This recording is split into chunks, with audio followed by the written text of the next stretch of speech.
안녕하세요. GNG병원 이비인후과 전문의 이호준입니다.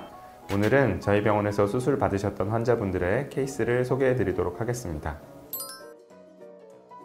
이 환자분 같은 경우는 사실 코성형이나 코막힘을 주소로 내원했던 환자분은 아니세요. 건강검진상에서 이마에 뭐가 있다, 이비인후과 전문의의 진료를 받아보라고 해서 저희 병원에 내원하신 분입니다. 축농증과 비중격 만곡증에 대한 수술을 받으신 적이 있는 분인데 CT를 찍어봤더니 여러 부비동에 축농증이 재발한 소견을 보이고, 이런 부분을 보시면 조금 더 수술을 완성도 있게 재수술을 해줄 수 있을 것 같은 소견을 보이고 있는 환자분이었습니다. 환자분께서 코막힘을 호소하지는 않았는데 내시경을 보니까 한 1cm 정도 되는 비중격의 천공 소견을 보이고 있었고, 환자분께 여쭤보았더니 숨 쉴 때마다 휘파람 소리가 난다고 해서 여기에 대한 교정도 해주면 좋겠다는 생각이 들었고요. 그리고 환자분의 얼굴을 봤을 때 비중격 천공과 함께 연골부 콧등이 조금 꺼져 있는 듯한 소견을 보이고 있었거든요. 환자분께 여쭤봤더니 비중격 수술 후에 이 부분이 좀 더 꺼진 것 같다고 얘기를 했습니다. 환자분께서는 이전에 비중격 수술을 한 병력이 있으시고, 그리고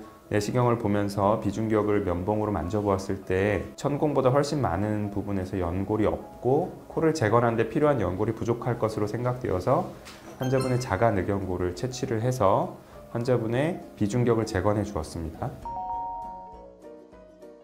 비중격 천공은 대표적인 비중격 수술의 부작용인데요. 생길 수 있는 원인은 일단 비중격 수술을 할 때 저희가 점막을 들어 올리는데요. 점막이 굉장히 얇거든요. 그래서 들어 올리다가 찢어지는 경우가 있습니다. 그리고 우리가 수술 후에 점막이 딱 붙어 있도록 하기 위해서 실로 점막들을, 양쪽 점막을 묶어 놓는 과정이 있는데, 이게 너무 꽉 조이게 되면 피가 통하지 않아서 그 부분에 괴사가 일어나고 그래서 구멍이 뚫리는 경우가 있습니다. 세 번째로는 비중격 수술하고 축농증 수술을 같이 할 때 많이 발생하는 일인데요. 부비동 수술을 할 때 여러 가지 기구가 좁은 콧구멍 안으로 들어가게 되거든요. 그래서 내시경이라든지 부비동 수술에 필요한 기구들이 지나가면서 지속적으로 비중격을 쓸고 지나가게 되면 그 부분에 상처가 나고, 그리고 그 부분에 또 비중격 수술을 가하고, 이렇게 하면서 반복적인 상처가 나게 되면 비중격이 뚫어질 수가 있습니다. 그래서 이렇게 부비동과 비중격 수술을 같이 한 환자분에서 비중격 천공, 그리고 연골부 지지가 약해짐으로써 콧등이 꺼지는 이런 안장코라고 불리는 병형들이 나타나는 것을 종종 볼 수가 있습니다.